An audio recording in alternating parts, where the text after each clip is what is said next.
Hop, nous voilà en ligne pour un stream jeux vidéo et linguistique. J'étais finalement pas sûr de pouvoir en faire cette semaine parce que mon emploi du temps a un peu bougé et puis finalement il y a eu des décalages qui m'ont permis de réserver un petit créneau ce soir. En fait, quand ce soir là, quand j'enregistre, il y a une tempête de neige annoncée demain en Normandie.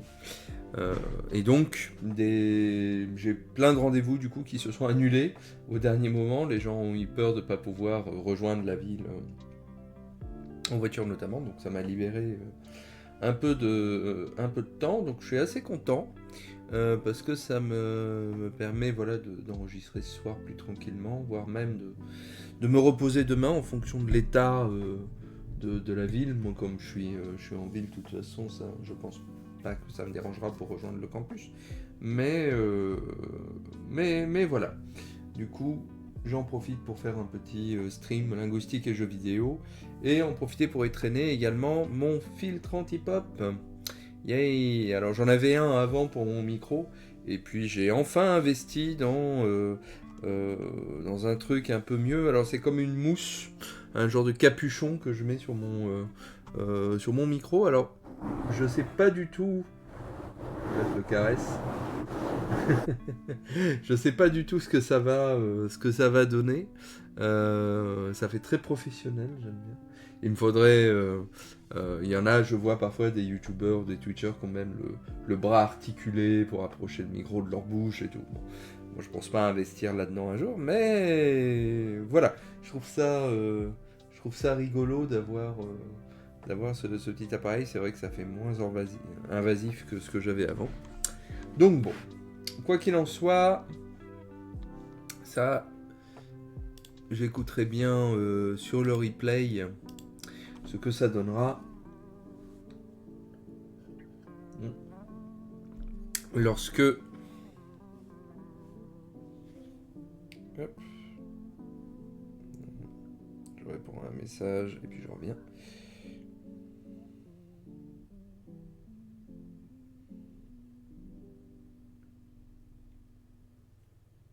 Hop. Donc l'article que je voulais parcourir ce soir, c'est un article de 2020 de Stefan Schneider de l'université de Graz, qui propose une analyse de j'imagine comme marqueur pragmatique. Donc on est un peu dans la même thématique que la dernière fois, que la semaine dernière, avec à un moment donné, on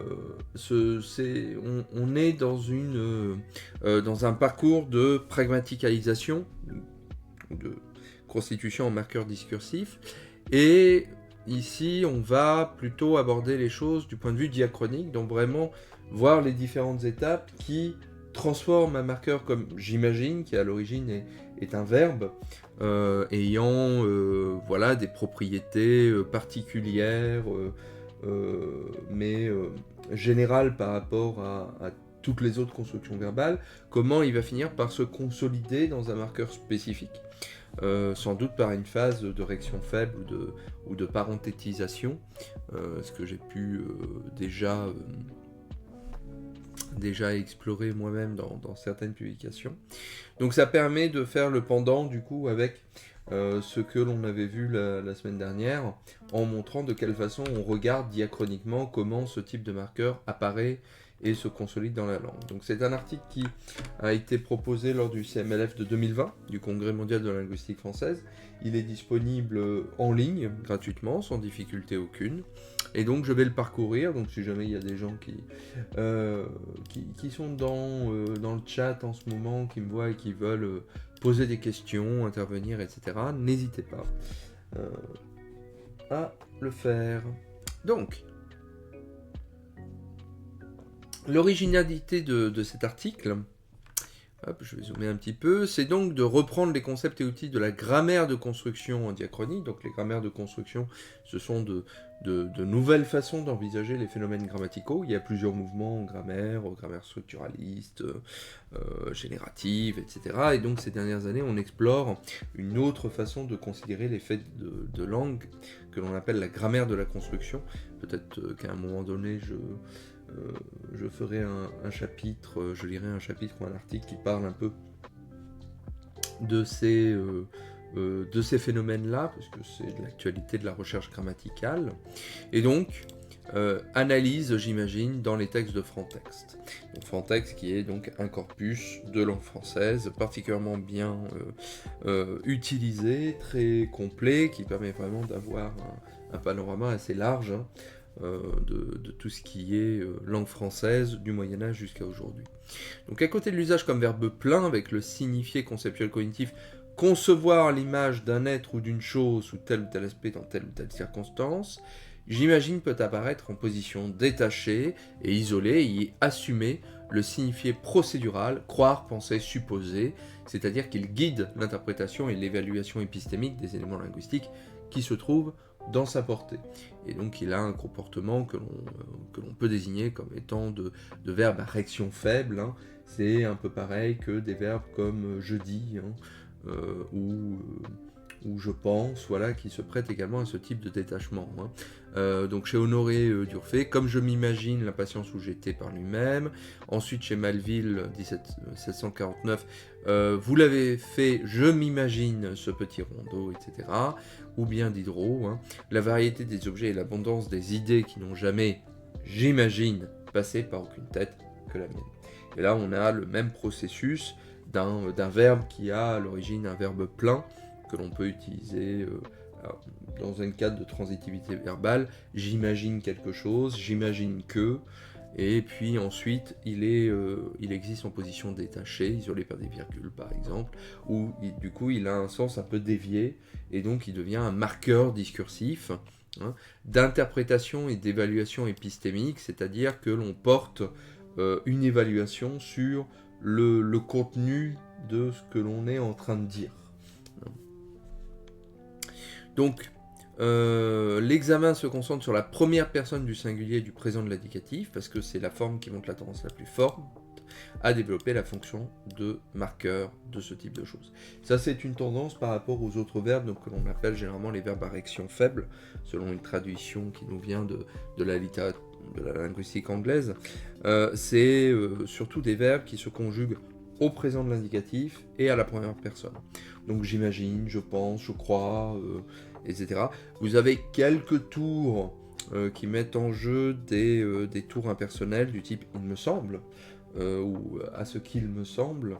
On a quand même une première personne présente dans le pronom objet, mais c'est généralement la première personne sujet, hein, qui domine ce type de choses. Et il faut absolument que ce soit au présent de l'indicatif, puisque si vous passez à un autre temps, à une autre forme, l'effet de marqueur discursif ne marchera pas. Donc, les verbes détachés isolés avec un signifié procédurable existaient déjà en latin écrit, comme on peut le supposer en latin parlé, hein. Le latin possédait un répertoire assez riche de ces marqueurs.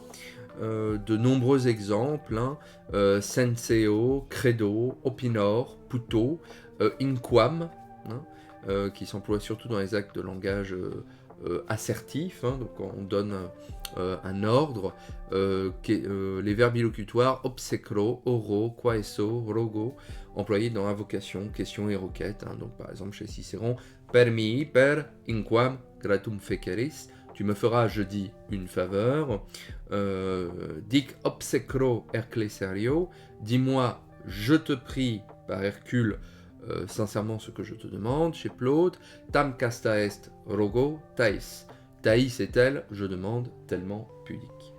Donc Hoffmann note aussi que la première personne du singulier du futur de l'indicatif du verbe amare peut apparaître dans les requêtes comme marqueur avec le signifié de s'il vous plaît ou s'il te plaît. Certains marqueurs sont introduits par si, celle-ci peut se fondre avec le verbe, ce qui produit un nouveau mot, hein. Par exemple, si vis apparaît aussi, donc si tu veux, hein, si vis, apparaît aussi comme sis, si audes, comme, et si audes, si tu entends, comme sodes. À maintes reprises, Hoffmann souligne que ces verbes se comportent comme des particules invariables. Ils sont assez bien connus des latinistes, et si vous avez fait de la version latine, vous les avez vraisemblablement rencontrés déjà. Les études d'Albrecht et de Risoleda sur les parenthétiques illocutoires dans les actes de langage directif apportent d'autres preuves. Bolkenstein réalise les verba sentiendi, donc les verbes de sensation. C'est une catégorie de verbes, de sentiments, d'activités intellectuelles aussi parfois, qui dans les langues du monde ont tendance à se comporter un peu à part des autres verbes, ne serait-ce que parce qu'ils permettent justement d'avoir un retour métalinguistique, d'avoir une distance sur le contenu des paroles elles-mêmes et sur l'acte de les dire, ce qui n'est pas du coup ouvert à tous les verbes. Donc les verba sentiendi, du latin, surtout dans les lettres de Cicéron, les verbes qui apparaissent dans les lettres comme modalization in one way or another of the degree of strength with which the speaker posits his utterance, donc dans lesquels il met en scène son énoncé, donc des verbes du type comme arbitror, senseo, credo, existimo, pino, puto, siento. Ces verbes se comportent presque comme des modalisateurs. Donc avec des exemples encore chez Cicéron, je ne lis que le 9e exemple, cuius modi velim, puto quaeris, tu me demanderas, je pense, quelle sorte de choses je veux. Ces verbes peuvent être introduits par la conjonction ut, que l'on traduit généralement par pour ou pour que, mais qui ici dans le contexte signifie comme ou selon. Donc il y a des tendances combinatoires sur lesquelles je passe assez rapidement, puisque le latin est un peu loin du sujet du texte. Et donc, c'est des éléments que l'on retrouve également dans le français médiéval, ou du moins dans le latin médiéval, puisque l'on peut étudier le corpus Palafra dans la BFM, donc Palafra, passage du latin au français, qui est un corpus donc, de textes latins de la période mérovingienne. Donc entre le 5e et le 10e siècle, et c'est un latin qui est différent du latin classique, du latin cicéronien, et donc c'est pour ça qu'il est intéressant généralement de comparer les bases de données entre elles, parce qu'on n'a pas toujours les mêmes phénomènes. On voit déjà que dans le latin mérovingien, il y a des tendances typologiques dans l'ordre des mots, l'emploi de prépositions, là où le latin classique aurait davantage utilisé certains cas. Donc voilà, donc c'est intéressant, et là on voit que l'on a encore ces éléments-là dans la pratique latine médiévale. Iatenim ut spero, etc. Mais déjà, comme je l'espère, nous faisions un discours, etc. Donc les auteurs du latin classique écrit avaient à leur disposition un modèle constructif. Cette connaissance a été transmise aux auteurs du latin tardif. Donc ce sont des verbes, ces verbes de verba sentiendi, ces marqueurs discursifs issus de verbes de pensée, d'activité intellectuelle, de sentiments, de ressentiments, etc., ont été abondamment étudiés. Là, il y a une petite bibliographie donnée, mais c'est vraiment un des sujets qui, depuis le 19e siècle, intéresse énormément. Et en français médiéval, on les connaît assez bien, on les retrouve très souvent dans les textes. Croire, cuider, qui est une variante de pensée, généralement, qui est plutôt orientée, cuidier, vers la projection par rapport à penser. Espérer, penser, sembler, c'est-à-dire qu'on imagine des choses qui n'existent pas, alors que penser, c'est plus de la déduction. Il y a une petite résolution synonymique ici qui ne va pas subsister après en français moderne. Donc tous ces verbes-là existent en position de marqueur discursif dès les premiers textes, même si leurs verbes de base n'ont pas un signifié cognitif, comme dans le cas de sembler, elles assurent le même signifié épistémique, donc le même retour sur l'énoncé. Il n'existe aucune étude, donc avant celle-ci, sur l'usage détaché et isolé de j'imagine, mais il y a des équivalents pour d'autres langues romanes, comme en espagnol, creo, pienso, imagino et suppongo.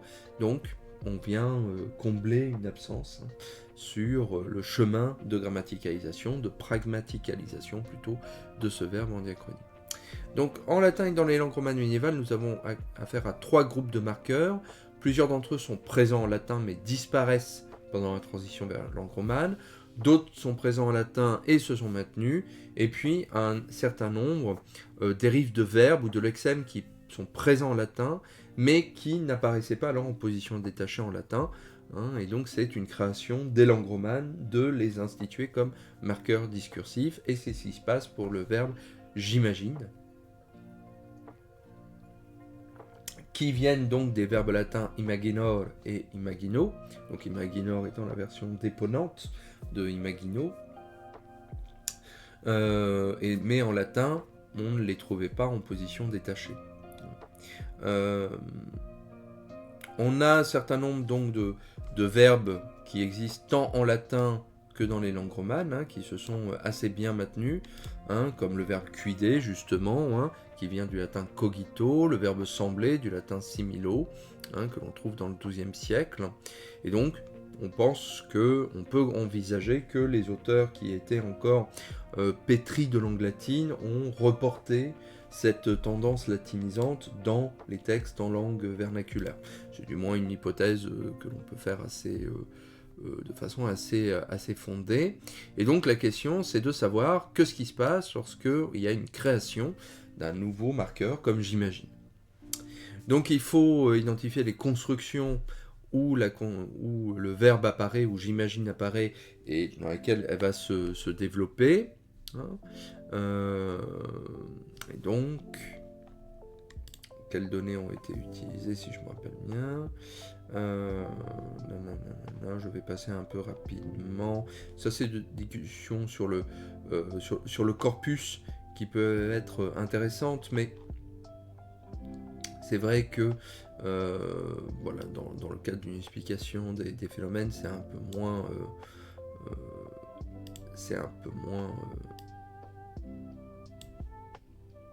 moins compliqué.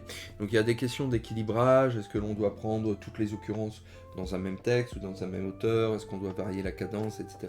Donc ça, ce sont des questions qu'on se pose en termes de représentation du corpus. Est-ce que l'on doit avoir le même type une exhaustivité, quitte à faire de la répétition et puis à prendre pour des tendances générales, ce qui relève en fait de la tendance d'un auteur ou d'un état de langue en particulier, ou est-ce qu'on doit équilibrer davantage les choses, et donc généralement on essaye d'équilibrer au maximum ce qui se passe dans la langue afin d'avoir une idée la plus précise possible de l'usage. Sachant que de toute façon, on ne peut pas avoir une représentation parfaite d'un état de langue, de n'importe quel état de langue, parce que ça supposerait d'avoir une documentation infinie, et donc on fait toujours une sélection, un échantillon. Donc on essaye de faire l'échantillon le plus parfait possible, mais évidemment, il y aura toujours des problèmes dans cet échantillon, des choses moins ou plus représentées, etc., etc. Donc, il nous faut être prudent quand on fait ça. Construction et sous-construction. Donc, on a collecté une 60aine d'occurrences, hein, je crois que c'est ça, par tranche chronologique. Donc, 4 tranches chronologiques d'identifier. Une au XVIIe, une au XVIIIe, XIXe et XXe siècle. L'analyse relève que pendant la période examinée, donc, qui commence donc au XVIIe siècle, j'imagine apparaît dans des constructions différentes, et donc on peut les décrire selon la grammaire de construction. Donc, c'est-à-dire quels sont les constituants que cette construction permet de régir véritablement, plutôt que d'observer si elle a juste un constituant ou non. Donc par exemple, j'imagine peut régir une expression nominale, un groupe nominal, hein, j'imagine quelque chose, hein. Elle peut régir un infinitif, elle peut régir une clause, c'est-à-dire une proposition, ou elle peut régir, ou elle peut être en position détachée dans une phrase quelconque. Et donc, on va trouver ces différents éléments. Donc, on peut la trouver qui va régir une expression nominale. Ce peut être des pronoms clitiques ou des syntagmes nominaux, mais ce n'est ni une proposition. En tout cas, c'est peut-être une prédication, mais pas sous une forme propositionnelle. Hein. Et donc, par exemple, on va avoir des choses du type, chez Montaigne, le plus contemplatif et prudent homme, quand je l'imagine en cette assiette, hein, donc quand j'imagine cet homme, ou bien j'imagine infinie nature plus haute et plus réglée que la mienne. Donc, j'imagine peut également régir un infinitif, hein, chez Théophile de Viau. Colis, je m'imagine être dans un naufrage, ou bien j'imagine de vous voir bras à bras, etc. Donc, là, chez mon chrétien. Il peut régir une proposition, donc une complétive, hein, dans le cadre de j'imagine. Ici, donc j'imagine que tes cœurs mains et que l'imien en toi remain, hein, chez Guillaume de Machaut. Donc le verbe imaginer possède un signifié conceptuel cognitif qu'on peut paraphraser avec concevoir l'image d'un être ou d'une chose. Le verbe est au premier plan, il représente l'élément de base de l'énoncé entier. Hein. Donc c'est une structure, hein, j'imagine que quelque chose. La construction peut cependant présenter une structure sémantique et pragmatique assez différente. Hein. Qu'il émeut à ceux, donc qu'il les sont les fillettes. J'imagine, sans l'honneur des dames blabées, que c'est nature féminine qui tout uniment veut aimer. Chez François Villon. Et donc là, imagine a perdu, hein, chez Villon, son signifié conceptuel cognitif au profit d'un signifié général et abstrait, proche de celui des marqueurs et qu'on peut définir comme subjectif, hein, épistémique, procédural. Il n'est pas question de l'impression de l'auteur, c'est la clause qui est au premier plan, hein.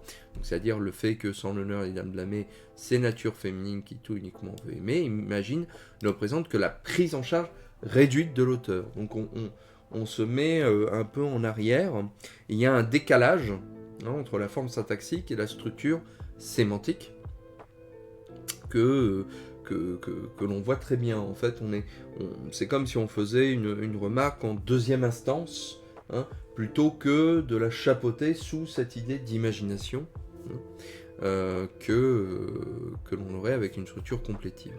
Et puis phrase avec expression verbale détachée, hein, donc ça c'est les exemples que l'on avait au début d'article, qui contient l'expression en tant que telle, isolée, et là encore on a plusieurs types de configurations. On peut l'avoir exclusivement sous la forme sujet-verbe, hein, la variété des objets et l'abondance qui n'ont jamais, j'imagine, l'abondance des idées qui n'ont jamais, j'imagine, passé par aucune tête. Hein. C'est la structure la plus fréquente dans les textes modernes et dans l'oral contemporain, on peut l'imaginer. Dans un autre type, on peut avoir un pronom clitique, qui soit objet indirect ou direct. Hein. Vous l'avez fait, je m'imagine ce petit rondeau. Alors ça, il me semble que c'est un peu plus rare aujourd'hui. Il me semble pas que ça soit productif. Du moins, ça me semble un peu plus étrange. Cela peut être introduit dans ce cas de figure par la proposition comme, hein, comme je m'imagine. Ça me semble peut-être un peu plus fréquent. Donc, quelles sont les premières occurrences, hein, de ces différentes formes? Alors là, il y a un diagramme qui est hélas pas apparu. Est-ce que c'est le cas ici, si je reviens sur... que j'ai téléchargé le PDF du... Ouais, je sais pas pourquoi, un diagramme n'apparaît pas dans l'article, c'est dommage. Mais ça permet de... Ça aurait pu permettre de mieux voir, mais voilà, en lisant, on voit que la construction j'imagine que est la première à apparaître, suivie donc par j'imagine que avec proposition dans lequel la clause est au premier plan. Donc ça c'est assez attendu, hein, dans ce type de procédure, suivi un siècle plus tard. Donc il y a un décalage entre les deux variantes. Différence de fréquence, les trois premières occurrences s'étendent sur 2 siècles. Autrement dit, il faut chercher 2 siècles pour les trouver. Par contre, les 3 premières occurrences de la deuxième construction se concentrent seulement sur une 50aine d'années. Cette différence de fréquence sera encore plus évidente quand on examinera les constructions spécifiques. Hein. Au XVIe siècle, on voit apparaître la construction dans laquelle régit une expression nominale facultative, j'imagine plus expression nominale. La construction avec l'infinitif fait son apparition à cheval entre le XVIe et le XVIIe siècle, donc plus récent que je l'aurais cru. Pendant la même période, on voit apparaître la sous-construction détachée avec comme, première de ce type, donc comme je m'imagine. Quant à cette sous-construction, il faut souligner que ces premières occurrences contiennent toujours des pronoms objets, comme je l'imagine, comme je m'imagine, comme je me l'imagine. Elle est chronologiquement suivie de la sous-construction dans laquelle le verbe détaché et isolé est précédé du pronom objet direct inclitique, donc je m'imagine, et puis la sous-construction détachée j'imagine, et chronologiquement la dernière, et n'apparaît que pendant la deuxième moitié du XVIIIe siècle. Mais son émergence est assez soudaine, vu que ces trois premières occurrences se concentrent sur une seule décennie. Et ça, c'est la question de savoir, est-ce que c'est un fait de grammaire, tout d'un coup, de voir cette nouvelle construction popée, tout d'un coup, genre pop, ou bien, est-ce que c'est un biais du corpus Frontex qui a surtout des textes littéraires, de la correspondance, etc., mais pas vraiment de textes de peu lettrés, hein, donc d'auteurs qui ne sont pas des auteurs littéraires, mais des commerçants, voilà, d'autres types de locuteurs. Est-ce que parmi les textes représentés, on a bien échantillonné les romans, le théâtre, etc. Ça, ce sont des questions qui peuvent influencer les résultats.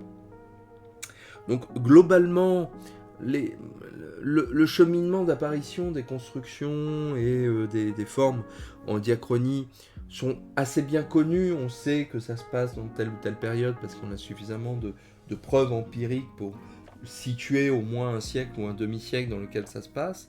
Mais c'est vrai qu'en fonction de la constitution des corpus, on va avoir des dates d'apparition, de développement qui peuvent être un peu en décalage. Et donc, l'un des objectifs de la linguistique de corpus aujourd'hui et de la diachronie, c'est d'avoir des bases de données qui nous permettent vraiment d'avoir l'idée la meilleure de l'évolution, même si on n'aura jamais la réponse définitive, bien évidemment. Donc voilà les différents résultats qui ont été obtenus avec la clause qui apparaît, là on voit bien quand apparaît les différents types de constructions et comme elles se répandent. Et là on voit cette construction en j'imagine seule qui apparaît effectivement tout d'un coup au 19e siècle et qui se répand à l'époque moderne.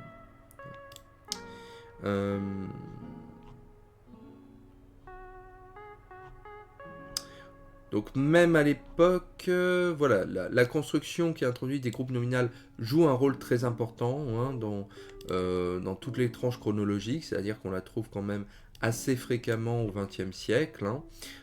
J'imagine très bien un charlatan s'installant dans le Midwest, etc., chez Jules Romain, 1929. Autrement dit, j'imagine, garde son signifié conceptuel original à côté de son nouveau signifié procédural épistémique. Ça, c'est une grande constance de ces phénomènes de pragmaticalisation, comme on avait vu pour un moment donné, et comme on peut le faire pour je pense, à ce qu'il me semble, etc. C'est que la nouvelle construction, donc la nouvelle pragmaticalisation, ne fait pas disparaître la forme antérieure, en fait.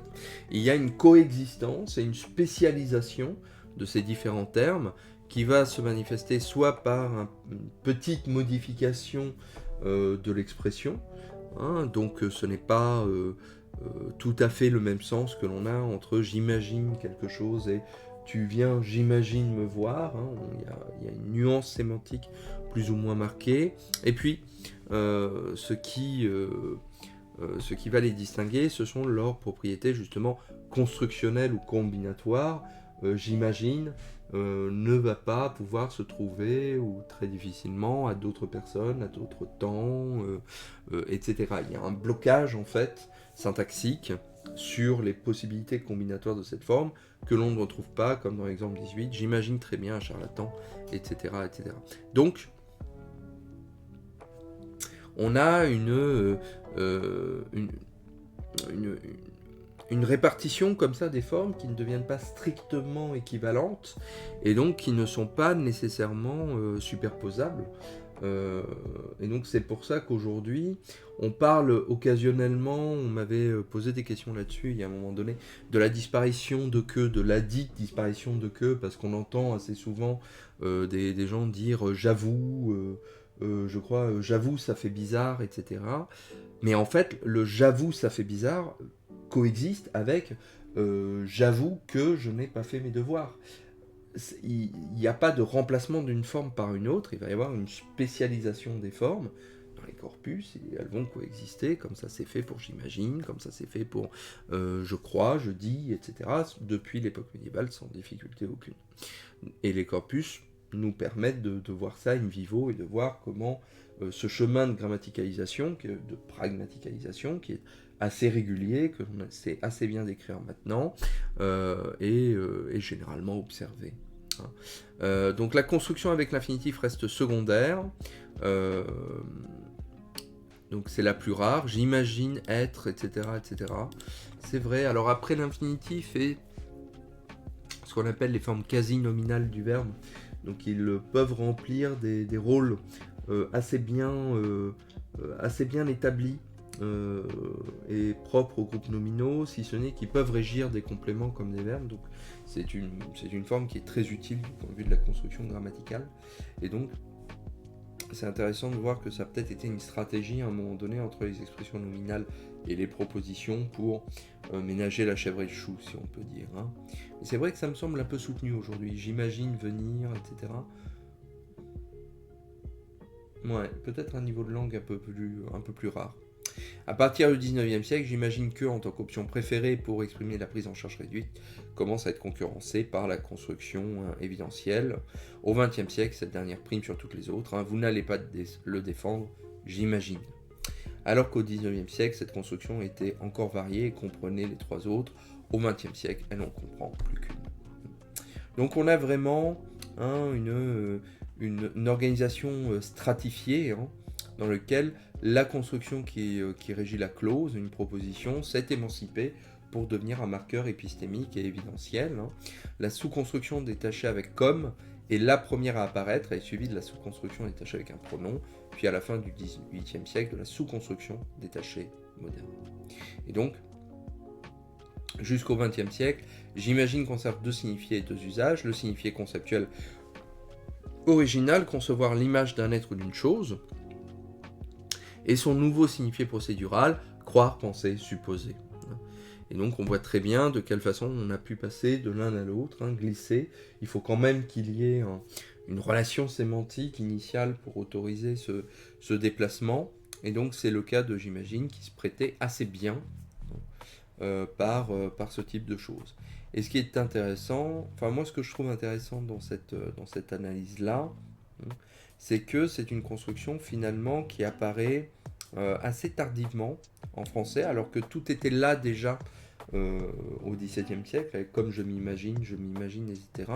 Mais il faut attendre encore quelques siècles pour que j'imagine arrive finalement. Alors est-ce que c'est dû au fait que le 19e est propice justement au développement de la vie intérieure en littérature, dans les textes, hein, c'est la période romantique, c'est la période où on met l'accent sur le travail intime du poète, on va dire, sur la faculté qu'il a à stabiliser des univers imaginaires, donc peut-être qu'il y a eu un lien lié à l'histoire littéraire ou l'histoire des idées qui aurait favorisé cette évolution. Est-ce que parce que c'est étrange du coup que il y a eu une accélération comme ça assez forte, hein, de ces différentes constructions, alors que tout était déjà là, hein, en langue médiévale quasiment. Donc voilà. Donc c'est intéressant, ça faisait un peu le lien avec l'article de la semaine passée, hein, qui traitait plus ou moins du même sujet, avec un autre objet, une autre approche, hein, en s'intéressant davantage du coup à des aspects constructionnels. Donc j'imagine comme verbe et marqueur pragmatique une analyse diachronique, Stefan Schneider. Hein. Alors c'est vrai que donc l'article est disponible en ligne, hein, à l'URL que j'ai donné dans le chat. C'est vrai effectivement que il faudrait continuer à faire cette analyse-là sur d'autres types de corpus, avoir des données un peu plus conséquentes, parce qu'en ne travaillant qu'avec une soixantaine d'occurrences, c'est vrai qu'on a un peu de difficulté à faire le tour de la question, mais maintenant que l'on sait à peu près dans quelle période il faut trouver tout ça, ça permet de mieux se rendre compte, voilà, de là où il faut chercher et et de ce qu'on peut espérer trouver. Donc voilà pour cet article. Hop. Et donc chemin faisant, je termine mon backlog d'articles progressivement. Mais il se réaugmente parce que du coup j'en rechoppe périodiquement. Histoire à la fois d'être à la fois au jour dans les publications scientifiques et puis rattraper mon retard de certains articles écrits voilà il y a 20, 30, 40 ans que je n'ai pas encore parcouru dans le détail.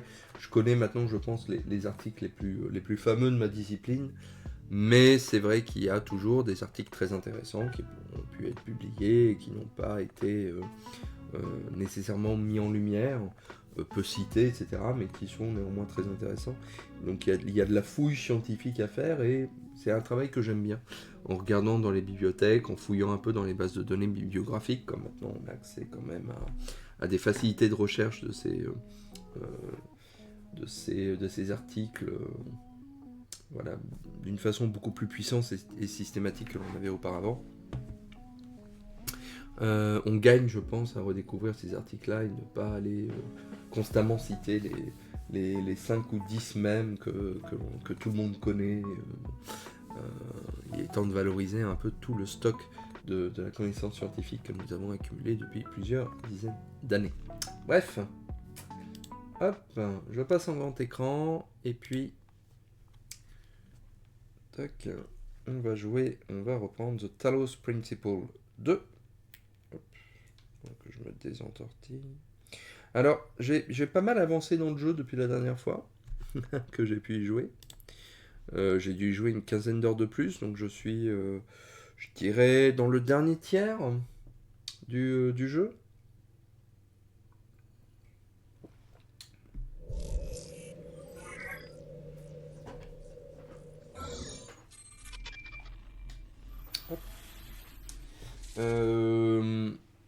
Pour l'instant, je rencontre pas de grandes difficultés. Alors, on va remettre un peu de musique parce que je l'avais coupé la dernière fois. Périphérique de sortie. Est-ce que c'est ça? Ouais, ça va être ça.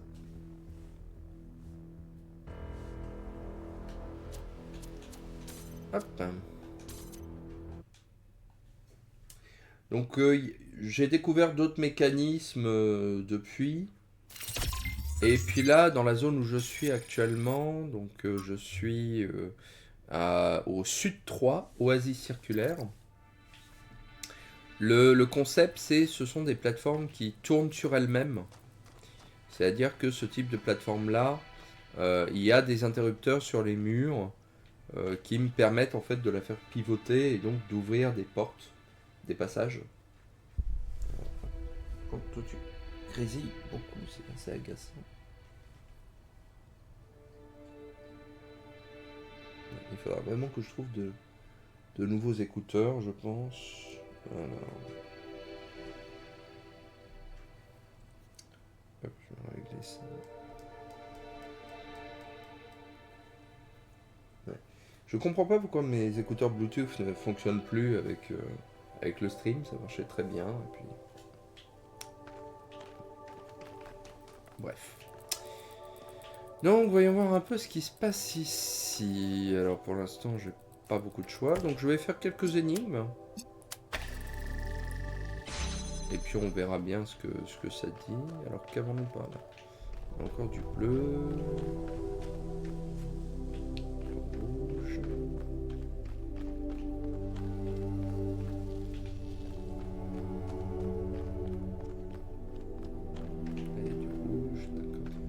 Et donc là, vous voyez, on a deux interrupteurs qui vont pouvoir faire tourner la plateforme dans le sens horaire ou anti-horaire. Donc déjà, ce que l'on va faire... C'est très perturbant comme façon de faire. Parce que du coup, on tourne avec la plateforme, donc ça demande quand même d'avoir une petite idée de là où on va. Mais avec ça, hop, je peux récupérer par exemple le cristal. Alors, qu'est-ce qu'on a ensuite? Là, ouais. Donc l'idée, ça va être de récupérer les différents cristaux, du coup. Donc là, on va tourner dans ce sens-là. Faut pas se mélanger parce que c'est vraiment... La première fois, j'ai été vraiment déstabilisé. Il y a la zone d'avant, on jouait avec l'antigravité, donc il y avait des surfaces magnétiques et on marchait sur les murs et sur les plafonds. Et au début, c'était méga déstabilisant. Alors heureusement, le jeu ne fait pas un usage extensif de ces choses-là. Mais j'avoue que ça m'a un peu perturbé au début. Alors, anti-horaire. Normalement, je devrais pouvoir récupérer le bleu ici. Tac, et avoir suffisamment.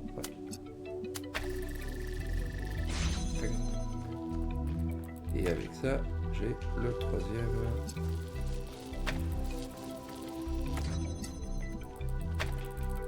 Alors, ce qui est intéressant ici, du coup... Ouais. Alors, je pense savoir ce qu'ils veulent... Ce qu'ils me veulent faire.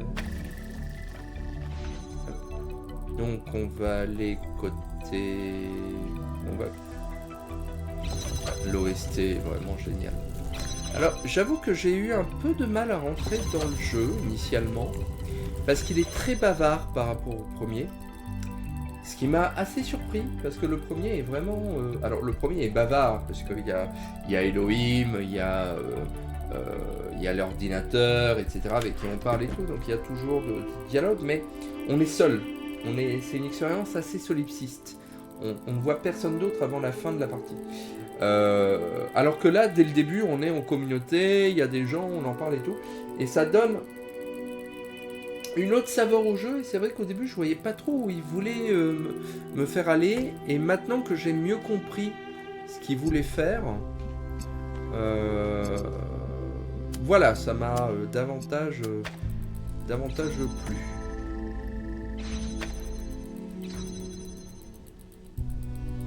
Alors, ouais.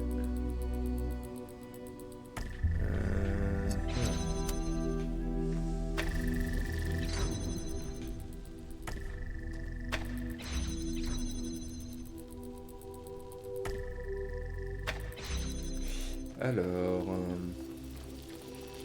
on va changer un peu. Hop, de position. L'idée, j'aimerais bien récupérer... Il me faut garder en fait cet élément là ouvert, je pense. Parce que si je fais ça... Je pense que je vais avoir un problème. Ouais, parce qu'il me faut un deuxième cristal après pour faire le rouge ici. Donc l'idée pour moi, ça va être de trouver le moyen...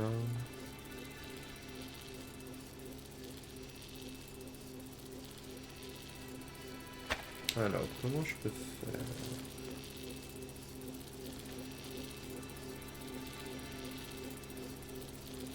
Est-ce que tout simplement je peux...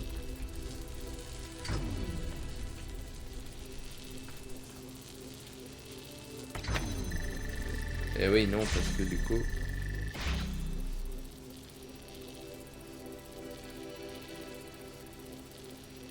Je pense qu'il y a moyen, effectivement, que je le fasse.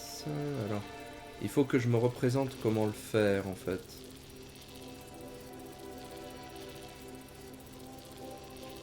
Je pense qu'il y a une astuce avec le troisième cristal.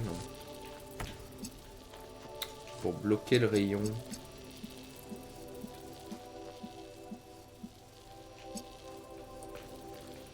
Oh, on va essayer quelque chose. Tout simplement.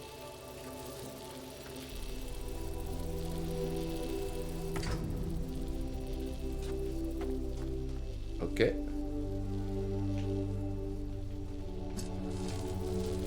Et donc là, par exemple, je peux faire...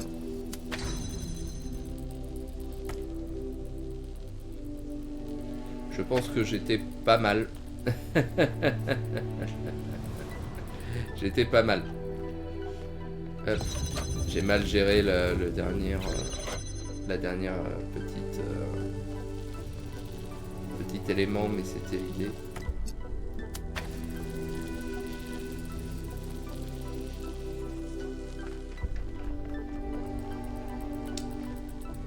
Qui t'embête? C'est toi.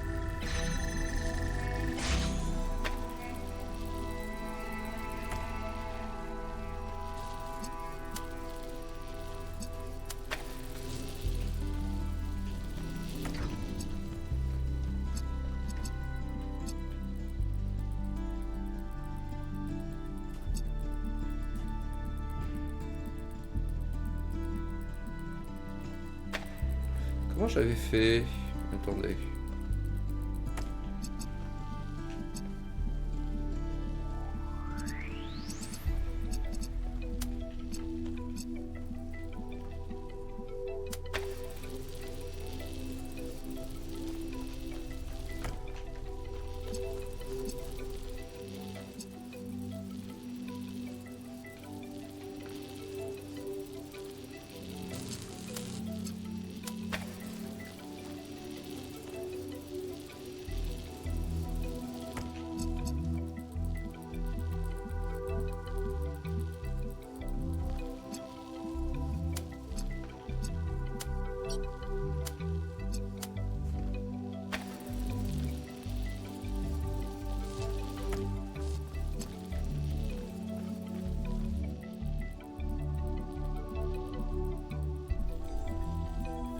Ah, moi tout simplement qu'il faille que je fasse le grand tour. Je me complique peut-être la vie inutilement en fait.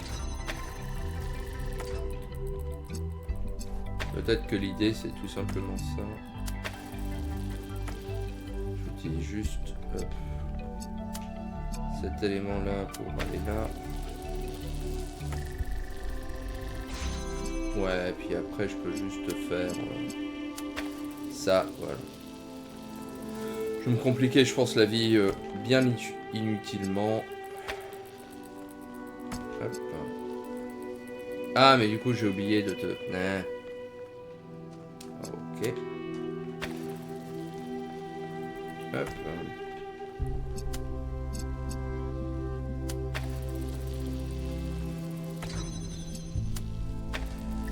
Voilà. Voilà. Et avec ça, donc je peux réouvrir, donc sens anti-horaire. Tac. Les nouvelles mécaniques sont sympas, mais c'est vrai que je trouve que comme ils les ont beaucoup introduits et qu'ils les explorent bien, je trouve le jeu pour l'instant plus facile que le premier. Donc j'avais été bloqué beaucoup plus tôt, alors que là je traverse assez bien les différents lieux, mais bon.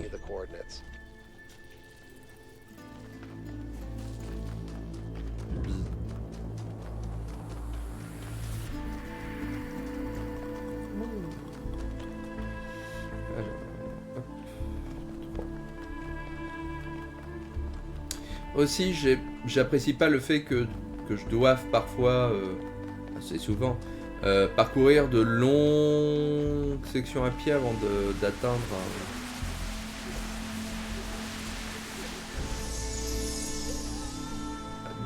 un autre, une autre énigme. Alors que dans le premier, il me semblait qu'ils étaient plus rassemblés les uns par rapport aux autres. Is it wrong to be delighted by the perfection of the universe? To look at what surrounds us and experience awe instead of just fear? No, but to call it perfection implies a kind of moral value that it doesn't have. The universe is cold, Athena. It doesn't care about us or about life or civilization. It fundamentally cannot care. But Miranda seems to think it's almost benevolent, purposeful. You're right. But have you considered that maybe she sees something we can't see? A step ahead? You know, Cornelius, if we succeed, the next generation will not be like us. They might see the world in ways we never could have imagined. Maybe she's the first sign of that. I hope so. I really do, Athena. You know that I love her, and I am perpetually amazed that this being we created, that came solely from our minds is so profoundly different and unique. That does strike me as a kind of miracle. But it's also a huge responsibility. And I worry about our choices. Par contre, je trouve que les questionnements philosophiques, enfin, les questionnements philosophiques du jeu me plaisent toujours autant.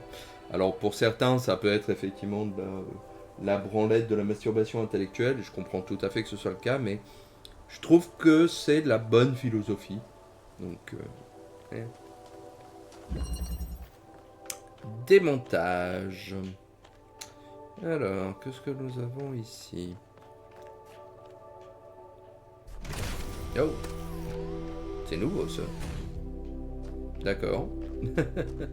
Donc on a une plateforme. Fais voir où ça nous mène. C'est la première fois que je vois ça. D'accord. Oh, un téléporteur.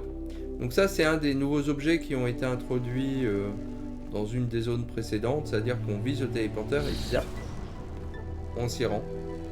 Et on peut le prendre avec nous. Et ça peut activer des boutons poussoirs. Donc c'est cool. Donc là, ça fait quoi? D'accord, donc là je vois assez bien ce qu'il faut que je fasse ici. Et toi, tu fais quoi, toi? Ah, tu fais l'autre, toi. D'accord, ok. On va te laisser là pour l'instant. On va voir un peu ce qui se passe. Est-ce qu'il y a autre chose ici, dans cette zone? J'ai pas l'impression. C'est une zone assez grande, mais finalement assez vide. Ouais, il n'y a pas d'autres... Pas d'autres boutons, pas d'autres objets. Il n'y a que le cube ici. D'accord.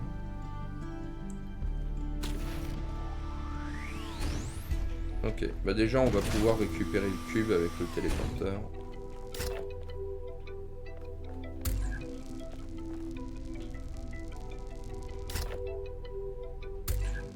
Oui.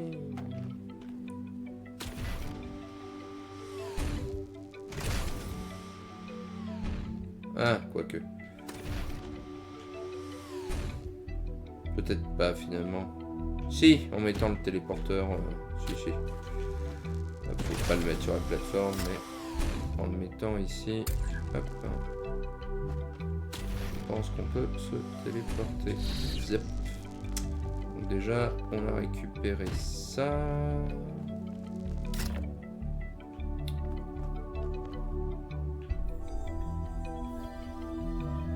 Il y a un autre cube là-bas.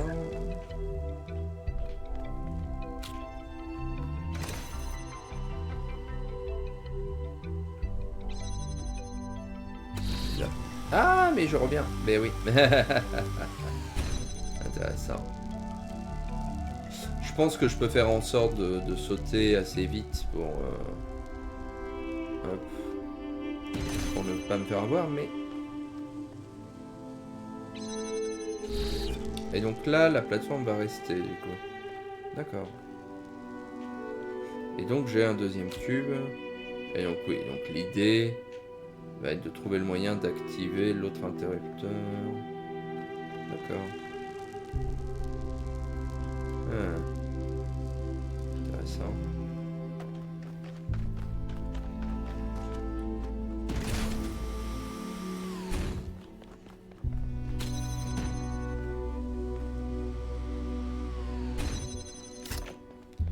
On va récupérer le deuxième cube. J'ai adoré la description. On a une encyclopédie interne au jeu. Voilà, où on peut avoir les dialogues, les trucs comme ça. Et donc on a les inventions la nouvelle technologie que l'on a dans le jeu. Et genre pour le téléporteur, Melvide qui est la mécano qui n'en peut plus de voir des trucs qui défient toutes les règles de la physique, voilà, telle qu'on la connaît aujourd'hui et tout. Et quand on a trouvé le téléporteur, elle a fait une entrée avec... Parce qu'à ce stade, pourquoi pas? Et ça m'a tellement fait rire la première fois.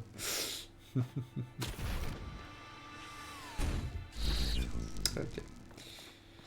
Alors, essayons-nous de se projeter. Parce qu'évidemment... Là, je vais pas pouvoir... Je pense pas pouvoir avoir accès au téléporteur de là-bas. Ça va être intéressant, ça. Qu'est-ce que j'en fais?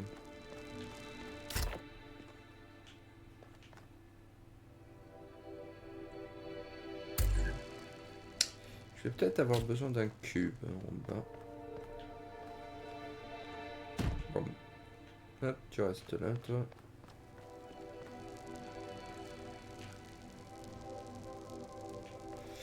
Parce qu'effectivement, si je fais ça... Zip. Et qu'ensuite je fais ça... Parce que je pense que l'idée, ça va être de... Non, ça va être vraiment de téléporter. Oui. Hop. Là, je peux récupérer ce cube.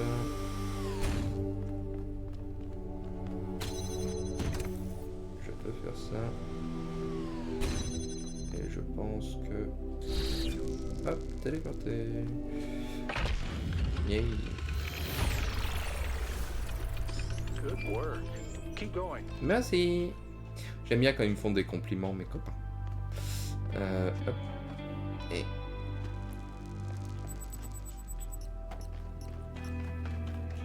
Ah.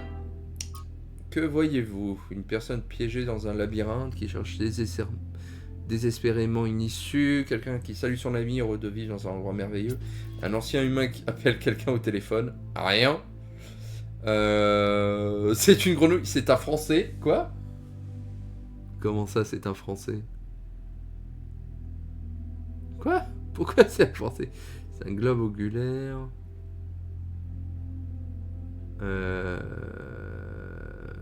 Je sais pas, moi.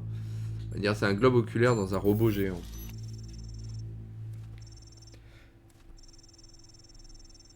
Je ne pense pas poursuivre en ceci l'abstrait car là, figuratif m'attire de nouveau. Il me semble plus substantiel, mais ce fait une expérience enrichissante. Eh bien, bravo Canada, continue comme ça.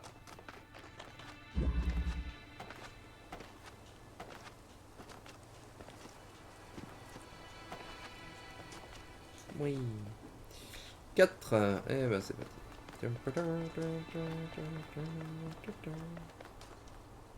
Toujours par là. Hop. Donc ça, ce sont des énigmes que je n'ai pas encore comprises, mais je pense que voilà, il faut se repérer dans la zone et puis utiliser les croix.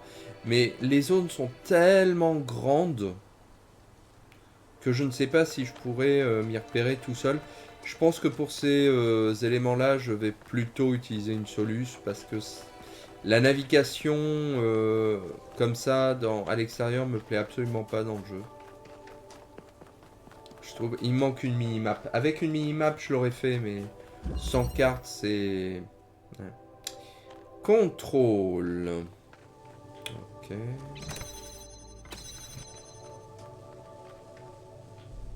D'accord. Oh, là, c'est le cadran entier qui va tourner. Et du coup, on n'aura pas accès aux autres éléments. D'accord. On a droit à une foreuse. Et puis encore un truc ici. Ok. Bon. Donc, de toute façon, pour le premier mouvement, on n'a pas trop le choix. On débloque un deuxième cristal. D'accord. Donc il faudra du bleu après pour accéder ici. Ok. Et là il y a du rouge. Et ça je pense du coup que je le fais tourner. Je le fais tourner avec toi? Ah. Je pense parce que je vois pas d'interrupteur ici.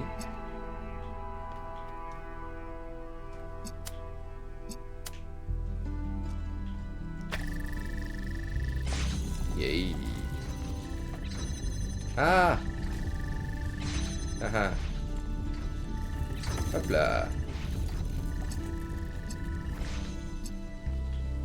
Hé hé. Ah.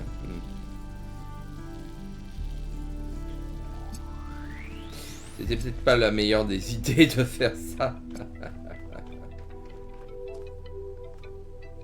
Ah, attendez, hop. Je reviens dans un instant. Hop. Tac.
Alors, reprenons un peu tout ça. Alors, hop.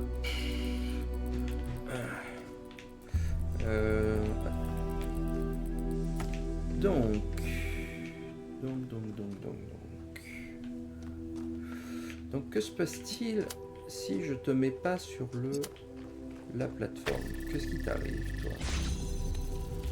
Ouais, tu vas être coupé à un moment donné, de toute façon. Tu continues de... Ah! Et ça me permet, du coup, peut-être, hop, de m'y rendre. Comme ça. C'est pas très utile. Est-ce que...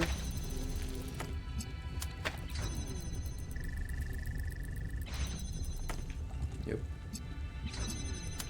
Est-ce que ça a un intérêt de faire ça? Non. Non, ça ne tient pas suffisamment.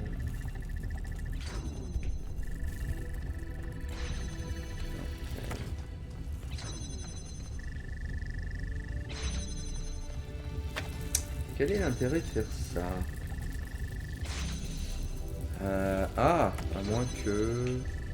On va tester quelque chose.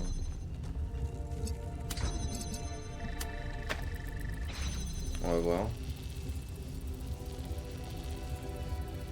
Hey!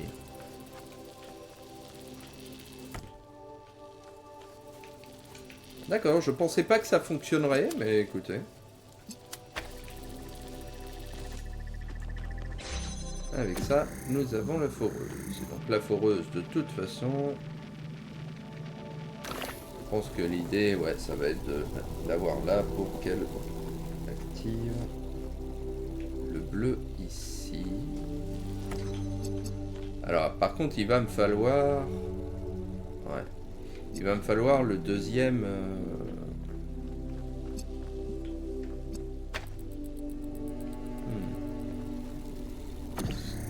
Est-ce que la foreuse d'ici peut... Non, mais par contre... Maintenant que j'ai plus besoin de toi... Ouais. Est-ce qu'il y a un intérêt à ça? Parce que de là, je peux par exemple, certes, faire un trou ici, mais la question que je me pose, c'est si la plateforme tourne, est-ce que le trou reste sur le même pan de mur ou pas? Donc on va tester. il reste sur le même pan de mur. Donc je pense que maintenant on peut refaire le même système qu'avant.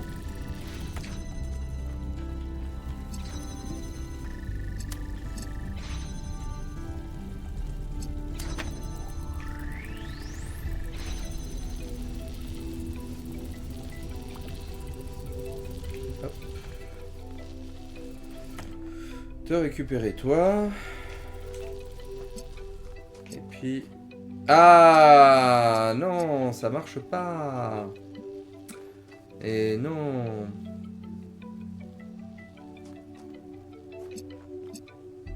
Eh oui, je pensais que ça allait marcher, mais non. Ah.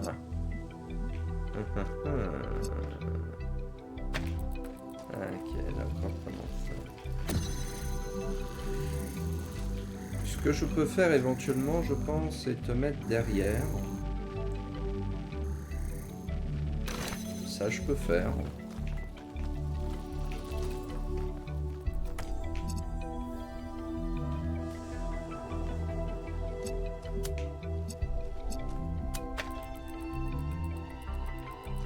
Ah, il faut que celui-là soit... Ok, j'ai compris. Ok. Ok. Alors, attendez. Comment je vais m'organiser ?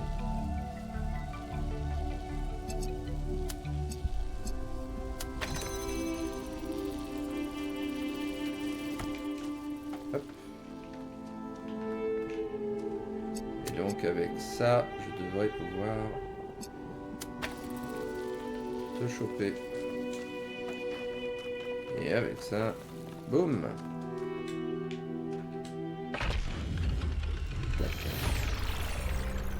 Et pour l'instant, je m'en tire pas trop mal, je suis content. Dans le premier Talos Principal, j'avais l'impression que la difficulté était beaucoup plus élevée, beaucoup plus vite. Bon, en tout cas, je me rappelle que j'avais galéré à la fin du jeu. J'avais fini le jeu avec un guide vidéo, j'avais pas eu honte, j'ai pas honte de le dire. Je comprenais absolument pas ce qu'il fallait faire. Quand les dernières énigmes, on joue avec des doubles, c'est-à-dire qu'on s'enregistre faire un geste quelque part, on tient un bloc quelque part pendant 5 minutes, et ensuite on peut utiliser un moniteur pour faire un clone de nous qui fait exactement les mêmes gestes et s'en servir pour toutes les énigmes. Il fallait passer en 4 dimensions, et je n'arrivais absolument pas à le faire. Et du coup, j'ai utilisé un guide vidéo parce que je ne comprenais pas ce qu'il fallait que je fasse dans ces missions. Ça m'agaçait. Bon. Hey. Oui. Aïe. Vas-y. Tout n'était que riz et jeu, et puis je suis mort.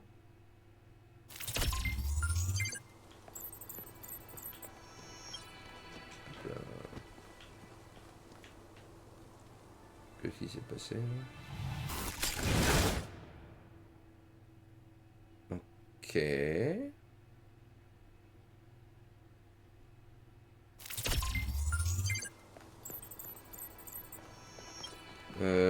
Très bien. Attends, il me dit que le 5 est dans cette direction-là. Mais...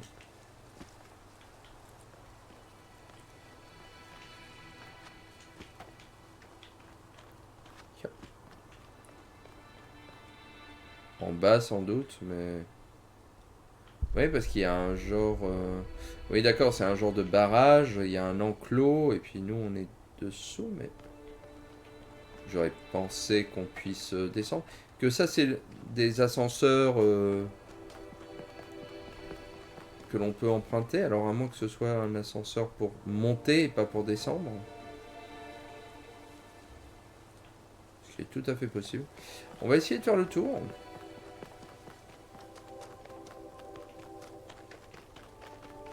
Peut-être que j'ai négligé un ascenseur pour descendre ailleurs. Hop, salut. Puis j'aime bien, on se balade, on croise nos copains, et puis voilà.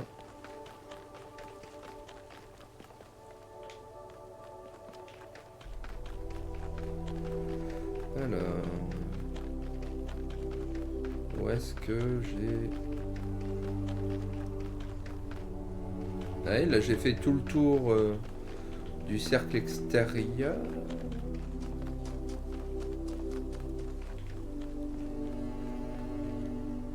Bon, et là si je saute... Tiens, on voit une autre énigme en bas. Ça par contre c'est appréciable. Et de ce que j'ai vu, il y a même du sequence break avec les gens qui ont trouvé des moyens en sautant sur le décor, etc., d'accéder directement aux terminaux de certaines énigmes sans faire les énigmes. Mais oui, c'est assez... Attends, j'ai vraiment l'impression qu'il faut passer par l'ascenseur où je suis mort, mais...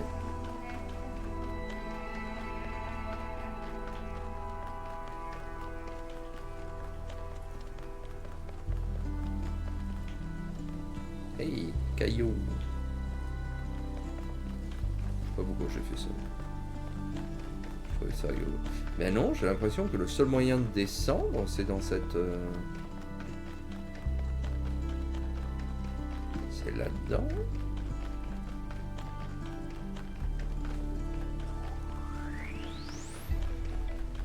Parce que je pourrais pas faire les tétrominos de toute façon qui mènent à la fin de la zone sans avoir... fini. Et puis... Oui, et puis toi tu me dis bien que 5 c'est par là, quoi.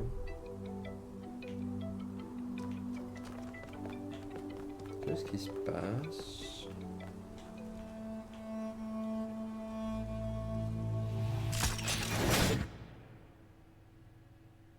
Mais...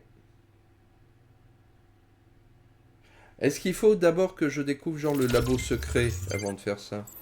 Parce qu'il y a des labos secrets, peut-être que c'est ça, se connecter au flux de données. On va voir si c'est ça. Tout simplement. Parce que c'est vrai que ce genre de quête, j'aime bien les faire après avoir terminé les énigmes principales, mais si ça se trouve, il attend de moi que j'aille dans le laboratoire, puisque chaque zone a un laboratoire, pour débloquer la suite de la mission, peut-être, de la zone. Et... Oh, il est en mauvais état, cette chose. Oh. Effectivement. Les cailloux volent, disparaissent, réapparaissent. Ah. Je suis pas physicien, mais ça me semble chelou quand même. Bzz.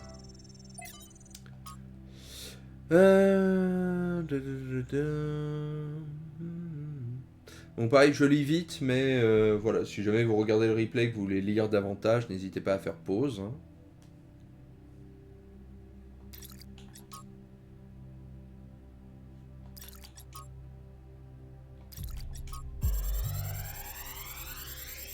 Ah, est-ce qu'on va avoir une nouvelle vision?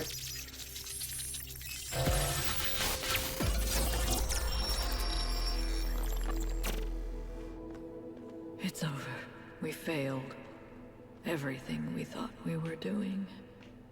It's all ashes now. I don't think you really believe that.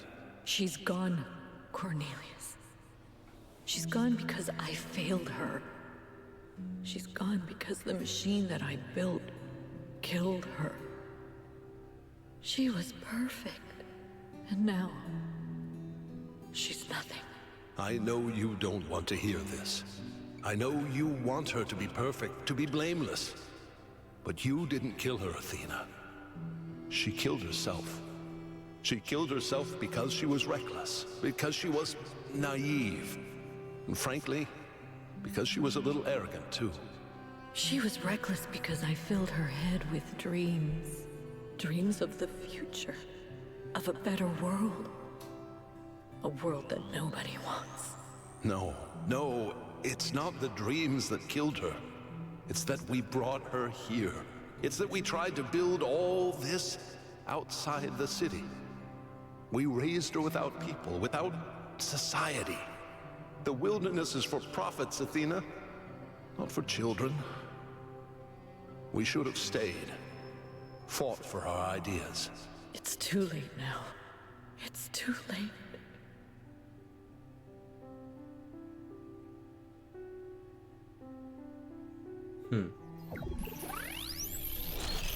Je pense commencer à comprendre ce qui se passe dans l'histoire. Alors, je vais garder mes hypothèses pour moi, parce que comme vous n'avez pas vu toutes les parties intermédiaires, ça n'aura pas vraiment de sens.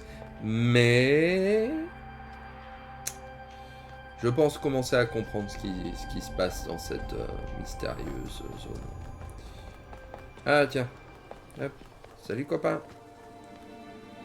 They lost their daughter. Ouais. Right here in this ruin. Cornelius and Athena lost their daughter. Miranda's dead. So even the founder doesn't have perfect control over this technology. Even the founder makes mistakes. Byron was right in a way. We turned the founder into something she never was. She was never perfect. She was never infallible. No one is.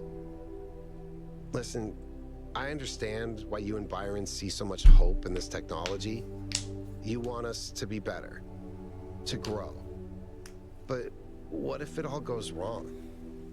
If even the founder couldn't get it right, what hope do we have?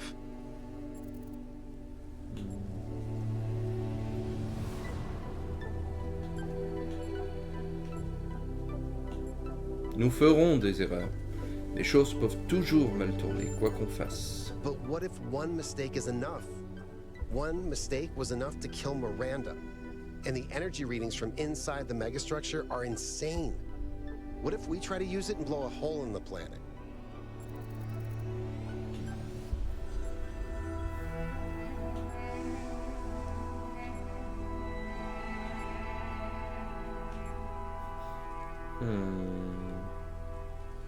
Qu'est-ce que je répondrais?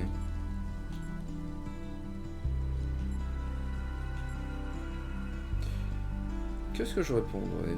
Je dirais, l'univers est fondamentalement dangereux. So?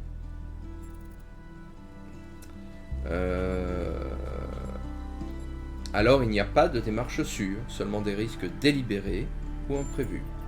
So you mean we either take the deliberate risk of learning to master the natural world, or sooner or later, something rolls around that we're completely unprepared for. Yep. That's... I guess that's pretty convincing. At least when it comes to humanity. But what about the rest of the planet? It's not just about threats to us, but about us threatening everything else.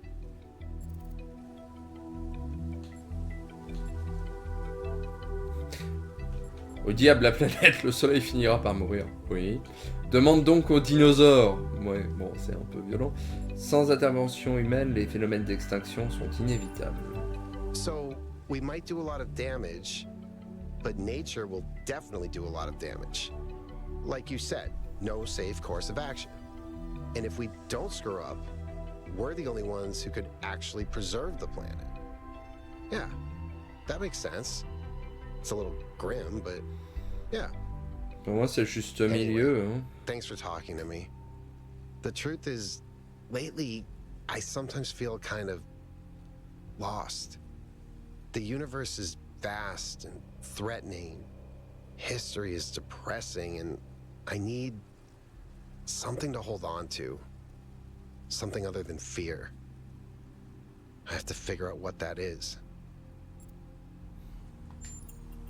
J'aime bien les questions que ça pose. Alors, c'est vrai que dans le premier jeu, les questions philosophiques, c'était plutôt...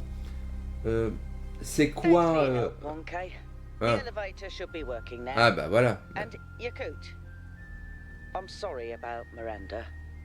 I know you're looking forward to meeting her.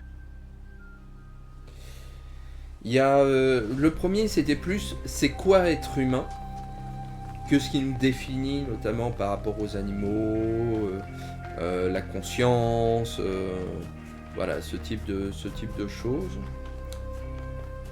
Et là, je trouve que les questions vers lesquelles on va, c'est plus c'est quoi le rôle de l'humanité en termes de collectif, en termes de société, en termes de civilisation, et notamment par rapport à la nature. Est-ce que l'on doit vivre en harmonie avec la nature? Est-ce qu'on doit apprendre à la maîtriser? Est-ce que l'on doit en savoir plus sur les règles de l'univers, etc. Et quelle est notre responsabilité dans tout ça? Avec toujours cette idée que là on est dans un monde évidemment post-apocalyptique, que nous, la première humanité, nous nous sommes détruites et qu'on n'a pas choisi de nous sauver alors qu'on pouvait en avoir la technologie. On s'est voilà, et donc du coup ces nouveaux humains sont omnubilés par l'idée de refaire les mêmes erreurs, et donc ils veulent éviter de refaire les mêmes erreurs. Mais du coup ils se disent, voilà, on est en train de se développer, on est en train de construire des villes, des choses comme ça, est-ce qu'on n'est pas finalement sur le même chemin que la précédente humanité? Et je trouve que ce sont des idées, voilà, alors s'il y a des profs de philo ou des gens qui font des études de philo, ils lèveront peut-être les yeux au ciel en disant bah, c'est basique comme réflexion, etc. Mais c'est vrai, mais pour quelqu'un comme moi qui n'ai pas fait de philo depuis assez de temps finalement, ben je trouve que c'est... voilà, et là tu marches. Je trouve que c'est quand même des questions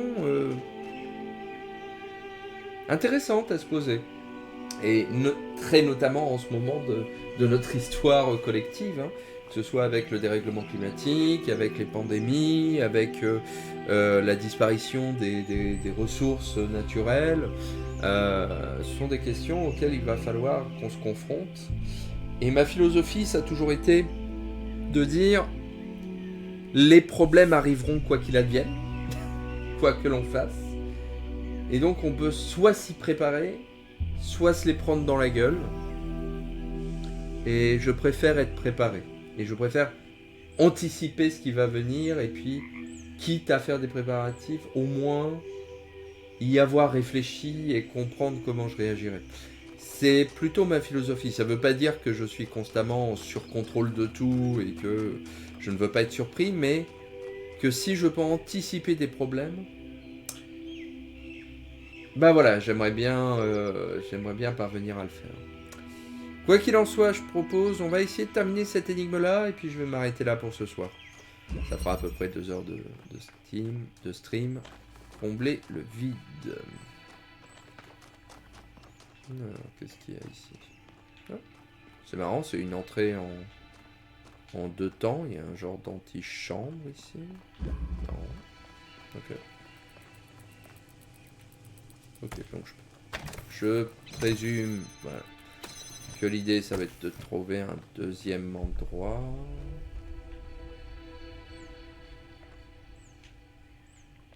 Oh.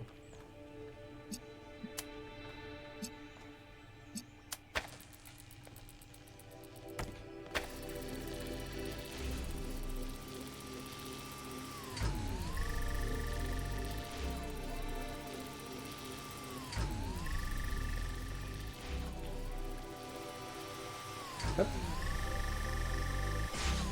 Ah, je vais être un peu court pour atteindre le... Eh. Haha. Ah. Oh, je pense en fait qu'il fallait peut-être monter sur la plateforme avec... D'accord. Que je pense que c'est tout ce qu'il y a... Eh, il y a une petite marron grenouille ici, c'est bien. C'est intéressant aussi tous ces petits dômes qu'ils ont fait. Ah, bah je comprends mieux du coup pourquoi il y a une plateforme comme ça ici. Tous les petits éléments naturels qu'ils ont mis en place et tout, c'est mieux.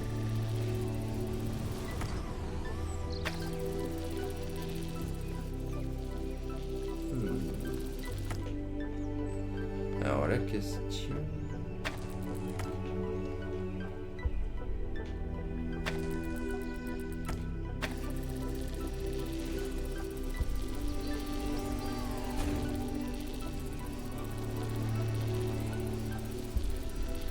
Hop. Ah non. J'ai testé. Ouais. Là du coup, je vais être un peu coincé en fait. Je vais pas pouvoir remonter avec le cristal, donc on va le refaire. Combler le vide. Donc évidemment pour traverser la plateforme, mais...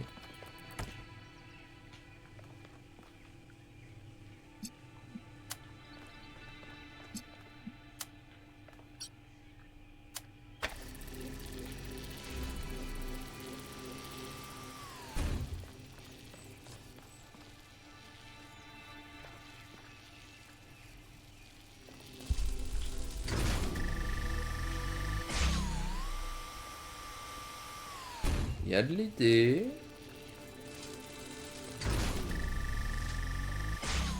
Hop. De toute façon, après, je vais être bloqué par... Il va me falloir un autre cristal, de toute façon, pour avoir l'autre.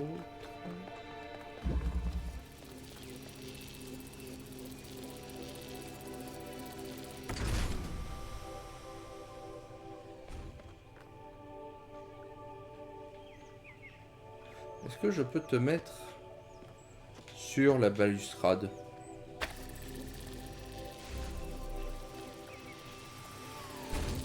Hop. Je sais pas du tout si c'est du cheese ou pas, mais... Écoutez, hein. Comme je dis souvent, si c'est stupide et que ça marche, c'est que c'est pas stupide.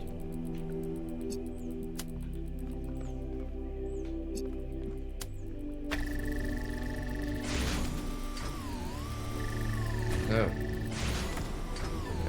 Hop là.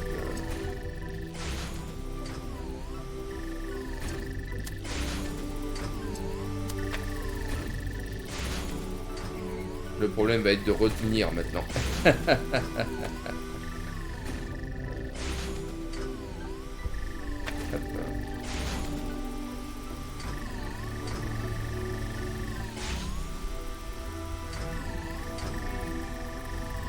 On va voir si ça marche en faisant comme ça. Ouais. Hop là. Et avec ça, je pense que... Tac. Bah écoutez, j'ai l'impression quand même de résoudre ces énigmes super vite. Toujours que je fais pas exprès de rusher, mais... Je sais pas, je les trouve plus faciles que dans le premier épisode. Mais ça, c'est quand même vachement sympa. On va tous mourir! Regardez ce qui est arrivé à Miranda! Donc évidemment, à chaque fois qu'on voit quelque chose, ça c'est partagé avec l'intégralité de tous les androïdes, donc le millier d'androïdes, donc ils sont tous là comme ah, regardez ce qui est arrivé à Miranda, la propre fille de la fondatrice, la mégastructure causera notre perte. Reprends-toi, ce comportement est ridicule et irrespectueux envers Miranda et ses parents. On s'en fiche, elle est morte. Ils sont probablement morts aussi, nous sommes tous morts si cette chose explose. Le monde entier pourrait tomber dans une singularité.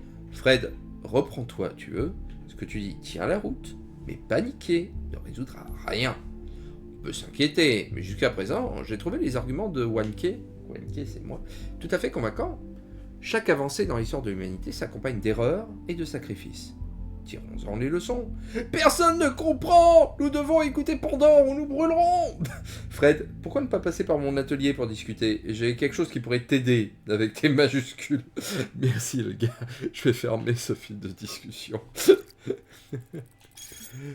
Recherche et... Ah oui, donc là c'est... Ouais. Faudra quand même que je trouve le... Hop. Tout le monde le faire. Donc je vais me rendre dans...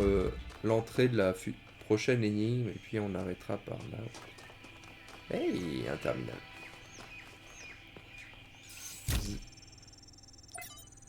Extinction.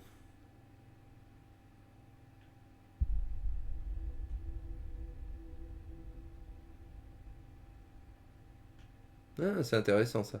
Extrait d'archives choisies. Le dodo, disparu à cause d'Homo sapiens.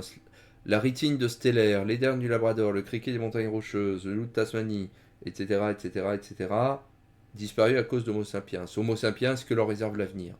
Une bien triste liste, et dire que nous sommes la seule espèce à pouvoir dresser une telle liste et à en souffrir. Parce que l'extinction est un phénomène naturel, un effet secondaire de l'évolution. Oui, réfléchissez à la question suivante, une extinction naturelle serait-elle moins tragique? Devrions-nous y être moins opposés? Où est la différence, si tant est qu'il y en ait une? Yeah.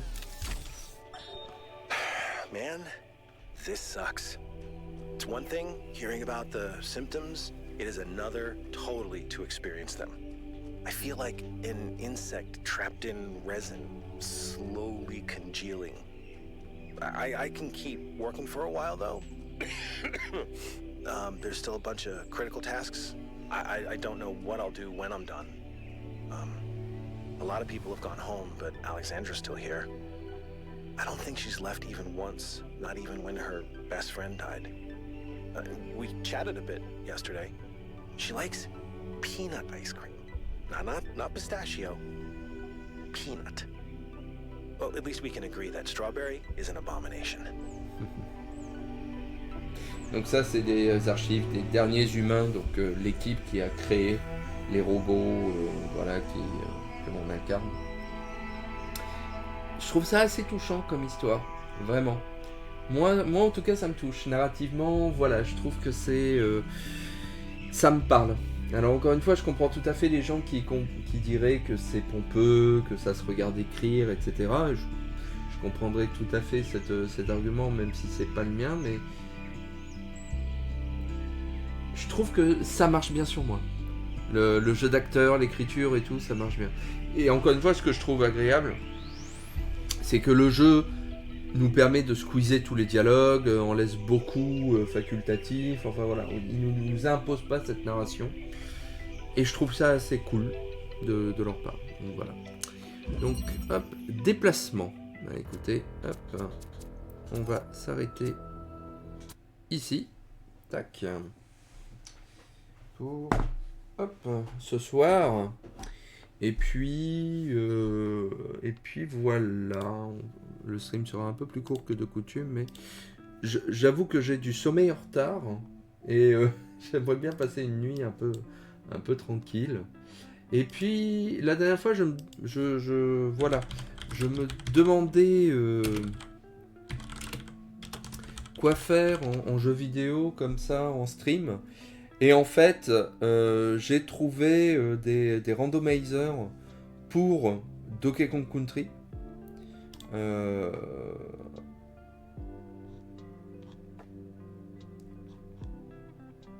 Hop, tac. Qui permet notamment de changer les ennemis du jeu, de mettre de l'eau, etc., etc. Et je me dis, j'ai envie d'essayer ce que ça donne. Et donc voilà, donc je pense qu'on va explorer ça tranquillement. J'ai vu un randomiseur d'entrée, mais ça me semble moins intéressant qu'avec Zelda par exemple, et je peux me tromper. Mais voilà, mais je pense que voilà, je vais explorer ça parce que j'aime bien faire des randomizers. Et comme Donkey Kong Country, c'est ma série de jeux de plateforme préférée de tous les temps, comme vous voyez sur ce fond d'écran, je me suis dit que ça peut être l'occasion d'explorer ça. Donc voilà, quoi qu'il en soit, je vous remercie de m'avoir tenu compagnie si vous étiez avec moi ce soir, ou de me revoir en replay si c'est le cas. Vous pouvez donc me suivre sur Mastodon, guximanscience.re, question de langue, mon site de langue française, de grammaire du français. J'espère que j'aurai le temps dans le mois de le mettre à jour. Je pense ce week-end avoir le temps de le faire. Ludographie, mon podcast sur le jeu vidéo. Je n'ai pas encore enregistré de la future émission. Je sais maintenant de quoi je vais parler. Je sais de quel jeu je vais parler. Mais il faut que je me prenne le temps de l'enregistrer. Donc éventuellement, peut-être demain, j'aurai un peu plus de temps, je pense, dans l'après-midi pour le faire. Donc on verra. Et puis Guximan, ma chaîne YouTube sur laquelle je vais verser ce stream juste après. Donc portez-vous bien, faites attention à vous avec la tempête de neige qu'on nous annonce. Préservez-vous, j'espère que vous aurez la possibilité de ne pas prendre la route. Si vous pouvez rester chez vous, voilà, soyez prudents, ne vous mettez pas en situation de danger. Pensez à vos proches, prenez soin de vos proches et puis à bientôt. Voilà. Ciao ciao.